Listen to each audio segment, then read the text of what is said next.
لا، ايه الحلاوه دي كده؟ نقول رمضان جانا في المطبخ بتاعنا. ما احنا يا اختي رمضان جاي احنا بقى رمضان على ما وصل المطبخ بتاعنا. كان الرابع يوم ولا كان يوم ايه؟ كان ربع يوم. احنا النهارده رابع يوم؟ لا، امال النهارده خامس. خميس يوم؟ يس.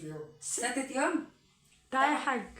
طبعا بقى يا حبايبي، يعني على ما الحاج مصطفى ايه، على ما فضى يعني، والحمد لله يعني عمل لنا النور، وما نتحرمش من النور ابدا، ولا من ولا اللي عامله. بصراحه يعني هو نظامه كويس. احنا عمال كل ما نجيب النور ده يطلع بايظ. فالمره دي شوفوا عاملين في ايه يا جماعه، والله مسمرينه. بسلك شاي. مش انت واقف كده ليه؟ مش هنسيبك. طبعا احنا يا حبايبي هنقول بسم الله، اللهم صل وسلم عليك يا حبيبي يا رسول الله. ازيكم يا حبايبنا، عاملين ايه؟ يا رب يكونوا بخير وبكامل الصحة، ورمضان سعيد عليكم وعلينا وعلى الأمة الإسلامية كلها بصحة وسعادة. وطبعا حبايبي ما نتحرمش منكم أبدا، ولا من الكلمة الحلوة اللي حبايبنا كده بيسمعوا عنا. ربنا يكبر بخاطركم، وكل واحدة أو كل شاب وكل شابة كده بتفرح قلبي بالكلمة الحلوة. ربنا يفرحك يا حبيبتي بصحتك وبعافيتك، ويجعله رمضان مبروك عليكي وعلينا، وما يدخلش لا هم ولا غم لأي مخلوق كان.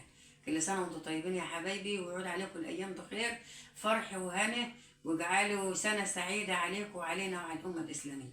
لا يدخل هم حد احنا بنشكر يا حبايبي الناس اللي يعني بتحط التعليقات كويس، ما نتحرمش منكم أبدا.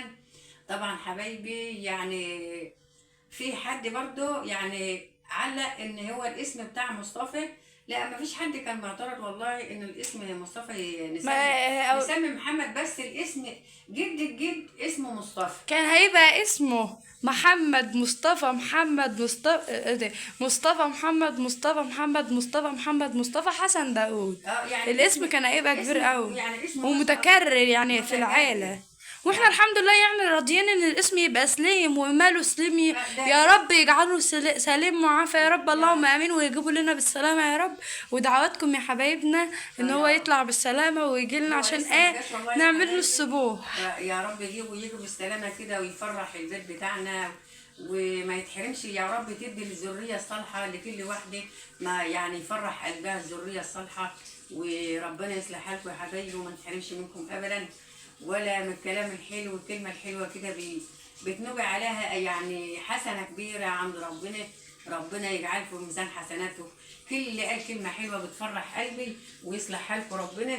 ويلا بقى يا حبايبي هنشوف نعمل ايه بقى. احنا هنعمل فطار بسيط كده. ايه هيجروا ورايا ولا لا مش هنجري والله، الاكل النهارده جميل جميل جميل، وانا بحب الاكله دي عامه يعني. هنبدا الاول، احنا بدانا الاول بايه؟ هنبدا بالعصير. طبعا احنا حبايبي بقى ايه، عاملين عصير مانجا. ماشي ماشي يا مانجا. وهنا بقى ايه الاكله اللي بنموت فيها، كل الناس يعني هو بتحبها الاكله بقى يا حبايبي، يعني مش كل يوم هنعمل فراخ او لحمه او سمك. احنا امبارح ما شاء الله يعني كان عندنا ايه، كان الاثنين الصنفين جايبين فراخ ولحمه. وكان عندنا فراخ برضو وكده. طبعا انا هنا برضو انا حاطه عدس على رز اهوت.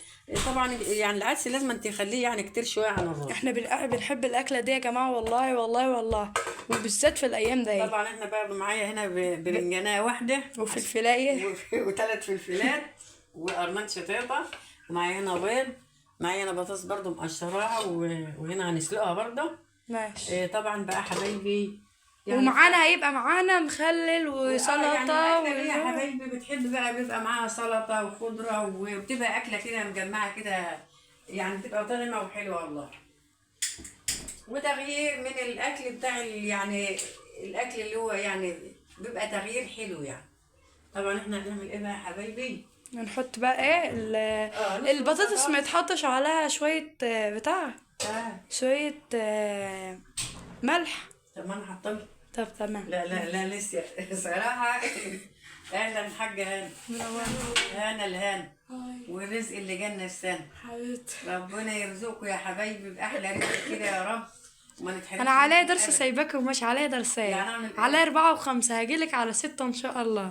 طب يا حبيبي، والفطار محطوط، احلى حاجه الدرسي. احلى حاجه اللي بتيجي بقى ما شاء الله، يعني ما بتلحقش يعني. طب يعني انت هتيجي برضه زي امبارح كده؟ زي امبارح كده بالظبط. بالسلامه بقى يا حبيبي. طبعا احنا يا حبايبي بقى نعمل ايه بقى؟ الرز ده ما بيتنقعش، الرز الكشري العدسي بالذات بنغسله ونحطه على النار على طول، عشان البتاع حبايه العدس ما كانت طولة العمر لكم يعني الحاجه ام مصطفى كانت تقول لي لما تيجي تعملي كشري عدس كانت بتخلينا بينه واطبخه على طول عشان الحل. بتقول لك العدسايه عشان ما تفردش ما تنفش بقول لها ما تنفش ازاي؟ قالت لا عشان ما تكبرش كده، تفضل الحبايه العدس ايه صفرة وجميله كده. حبايبي حبايبي حبايبي منور يا ابو محمد، وكل سنه وانت طيب. قلبي، كل سنة وانتم طيبين، ويعود عليكم الأيام بخير، ورمضان كريم علينا وعليكم وعلى الأمة الإسلامية.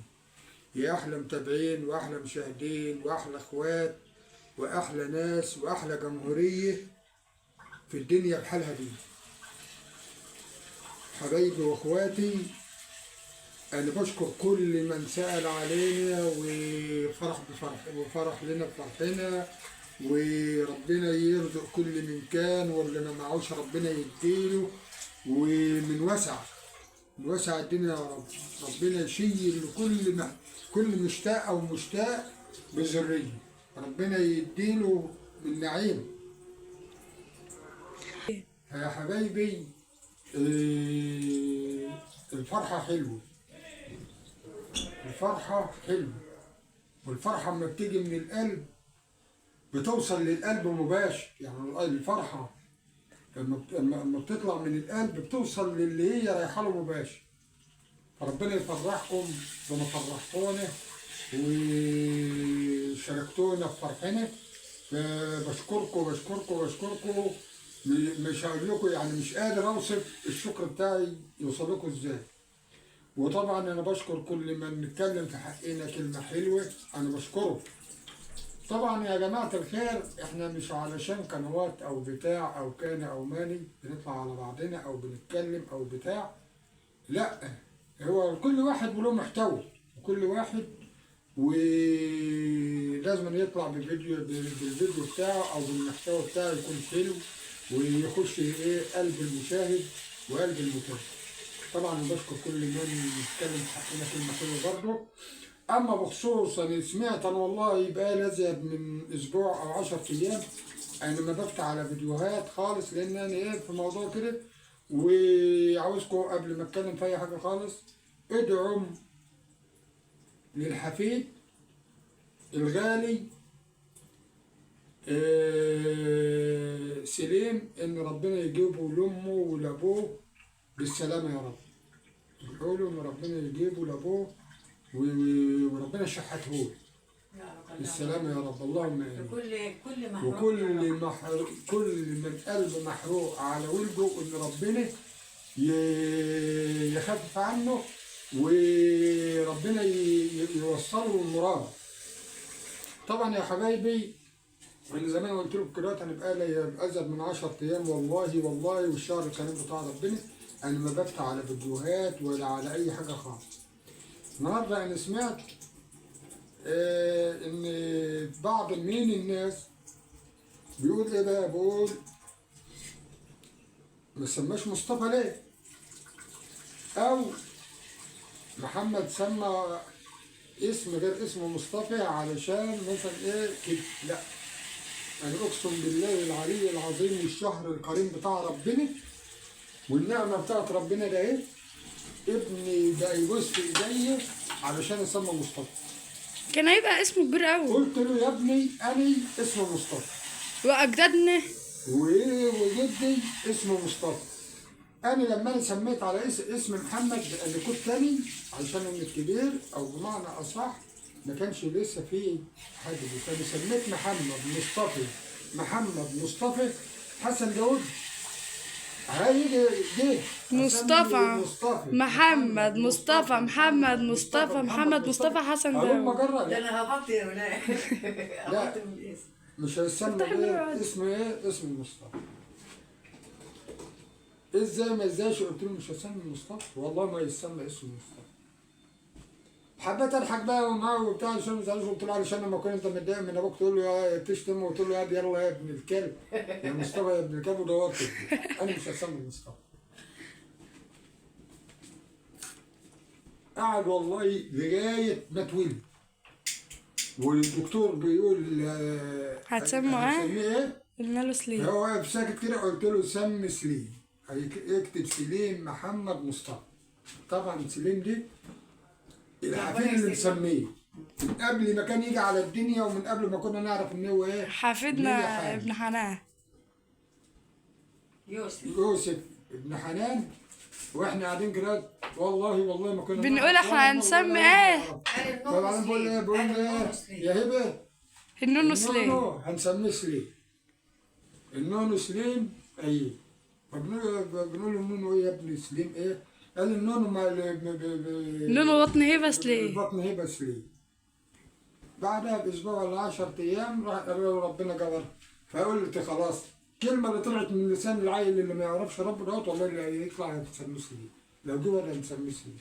وسميته سليم. اما بخصوص قولة الاسماء، هي اسماء ايه؟ هو ربنا اللي بيسمي. مش احنا. ربنا سبحانه وتعالى بيسمينا. بيسمي الاسم وجوازه وفرحه وعلامه ودنيته. بيبقى نازل ربنا سبحانه وتعالى مكتوب عند ربنا قبل ما احنا سبب بنقول الاسم وخلاص. يا جماعة الخير ربنا يرضيكم ويرضينا ويطعمكم ويطعمنا ويطعم أمة لا إله إلا الله. وبشكر للمرة الأخيرة كل من قال في حقنا كلمة حلوة. بشكره وعلى دماغنا من فوق. ويا جماعة الخير أنا عمري والله يا جماعة الخير عمري في حياتي ما زعلت من حد، ولا أخدت جنب من حد، ولا جبت سيرة حد بعاطل أو بباطل أو حلوة أو بوحش. ليه؟ أنا اتعودت إن الوحش بقول وحش والحلو بقول حلو من يوم ما ربنا خلاني على الدنيا. ليه؟ العبد ما هو اللي قدام منك مش هياخد روح. اللي بياخد الروح مولاه صاحبها ربنا. وبيقول لك إذا قلت إذا شفت قول، وإذا ما شفتش ما تقولش. واتكلم كلمة الحق. أنا كده. أما بخصوص بقى إيه قلت مثلا أنا بكشر في وش حلمية أو لا. ما اخواتي يا جماعة. والله ومنزل القرآن هم عندي كلهم الست بنات واحد. بس أنا بقى إيه يعني أنا وحلمية حتى من قبل القنوات من قبل دي حقيقي وربنا على طول بيحب يهرج وياه. أنا وهي دايما على طول وإحنا قاعدين ببنات نار ونقير. بيحب يهرج وياه. فأنا هكره ديت أو ديت ليه؟ كلهم اخواته يعني انتوا مش وفي الآخر إحنا دم واحد وفصيلة واحدة وولاد راجل ومرأة واحدة. يا جماعة الخير أنا بشكركم برضو للمرة الأخيرة وربنا يفرحكم وربنا يجيب لنا سليم بالسلامة علشان نعمل له أحلى أسبوع وإحنا في استنظار سليم. أنا مش رايح لسليم علشان هي رحت تشوف سليم؟ استغنى عنه. ماشي سلام. طبعا حبايب قلبي ده بقى الفطار بتاعنا المتواضع. دي اكل بقى زمان يا حبايبي. يعني البطاطس دي كان بيبقى لها سنه ورنه وكانت الناس بتفرقها الاول. دلوقتي عارف الناس بتتفرق بالشكاره. طبعا حبايب بقى مصطفى جاب لي وصفه كده بقول الحاجه ام مصطفى كانت بتعملها زمان. بس ما تعملش زي ما هي كانت بتعملها. ما تعملتش. يمكن البيض بتاعها قليل. طبعا هو قال لي ايه هات بيض وربيه واعمليه ايه يعني بيحط حطيت فيه فلفل اسمر برضه وقمت رايحه يا حبايبي ايه. بس هو يعني 3 بيضات في تالي هم هيبقوا قليلين. كانوا عاوزين بيض كتير شويه. فكان هو بيقول لي ايه امي كانت بتعمل لنا البطاطس كانت بترب البيض وبتقليها بيه. كانت البيضه بتفقش كده تشوفها تقول يا حبيبي حتى البطاطسيه اصلا معلش بتفقش. هي مش البيضه اللي هتخليها بتفقش. لا هي البطاطس الاول كان لها طعم تاني. البطاطسيه كانت الاول كان اللي بيجي يقلي بطاطس كده بيبقى لها ريحه امر من اللحم. الوقت ما عادش. تعالوا اتفضلوا معانا بقى. طبعا حبيبي بعد الفطار بتاعنا ده الرز الكشري العدس. يا حبايبي برضو هنا زيتون وليمون وهنا البطاطس وسلطه وبيض وهنا برضو بتاع بصل وخس وجرجير وده برضو فلفل وبرنجان، وده برضو بقى يا حبايبي عصير وميه. اتفضلوا بقى معانا افطروا يا حبايبي، تعالوا اتفضلوا معانا. افطرنا وحمدنا ربنا، قلنا نعمل وياكم ايه بقى، صحنين حلويات كده جمال اهوت اهو يا حبايبي، عشان مفيش وقت في الفيديو فاحنا ايه هنعبيهم بس ايه قدامكم. بسم الله الرحمن الرحيم.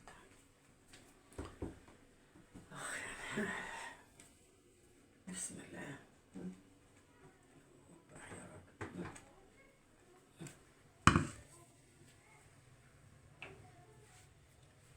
الكرنيك بتاعنا،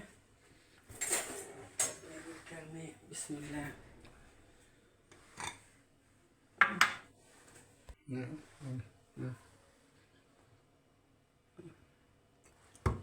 طبعا حبايبي بقى ايه حاجة ناكلها بقى بعد بعد الفطار بقى.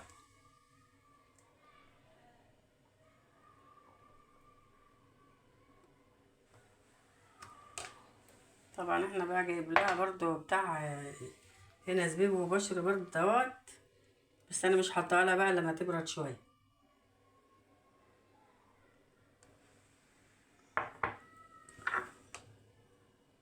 بسم الله.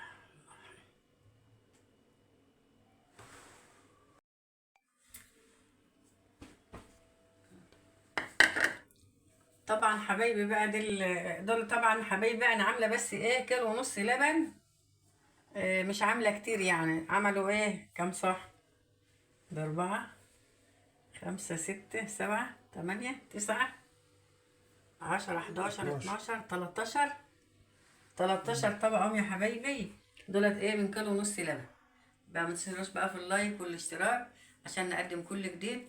بحبكم من كل قلبي، روحوا ربنا يكبر بخاطركم زي ما انتوا جابرين بخاطرنا، وكلمة الحلوة ما تحرمش منها ابدا. وسلام عليكم يا حبايبي.